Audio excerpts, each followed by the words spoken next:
পেরুর রাজধানী লিমার কেনেডি পার্কে অবাধে ঘুরে বেড়াচ্ছে শত শত বিড়াল। কেউ ছবি তুলছেন বিড়ালের সঙ্গে, আবার কেউ ঘুরে দেখছেন মেলার বিভিন্ন স্টল। স্থানীয়দের পাশাপাশি বিদেশি পর্যটকরাও ভিড় করছেন ভিন্নধর্মী এই মেলায়।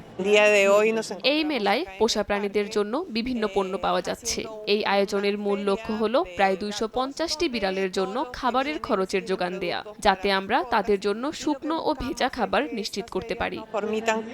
মেলার পাশাপাশি ব্যতিক্রমী এই পার্ক দেখতে যাওয়া পর্যটকদের কৌতূহল কম নয়। পার্কে বিড়ালের সঙ্গে সময় কাটাতে দেখা যায় পর্যটকদের। কেউ কেউ বিড়ালগুলোকে আদর করেন, আবার অনেকে দত্তক নেওয়ার ব্যাপারেও আগ্রহ দেখান।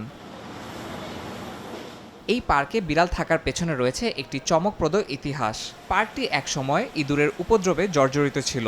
পরিস্থিতি নিয়ন্ত্রণে আনতে এখানে আনা হয় কয়েকটি বিড়াল, কিন্তু সময়ের সঙ্গে সঙ্গে সেই কয়েকটি বিড়াল থেকে এই সংখ্যা এখন 200-র বেশি। অনেকেই আবার পার্কে বিড়াল এনে ছেড়ে যান। এই ভবঘুরে বিড়ালের খাবারের সংস্থান করতে স্বেচ্ছাসেবীরা আয়োজন করেছেন এই মেলার। এখনো অনেক মানুষ বিড়ালগুলোকে পার্কে ফেলে যান। সচেতনতার অভাব থেকেই এটা হচ্ছে। বিষয়টি খুবই দুঃখজনক। অর্ধেক পাউডারে দ্বিগুণ উজ্জ্বলতা। নতুন রিন অ্যাডভান্সড অর্ধেক পাউডারে দ্বিগুণ উজ্জ্বলতা। স্বেচ্ছাসেবীদের এই উদ্যোগের পাশে দাঁড়িয়েছে স্থানীয় প্রশাসন। অর্থ সহায়তার প্রতিশ্রুতি মিলেছে তাদের কাছ থেকে। তবে আয়োজকরা জানিয়েছেন, দীর্ঘমেয়াদী এই বিড়ালগুলোকে সুস্থভাবে বাঁচিয়ে রাখতে প্রয়োজন আরও বড় পরিকল্পনা এবং সমাজের সক্রিয় সহযোগিতা। ইয়াসিন মোহাম্মদ জিসান, সময় সংবাদ।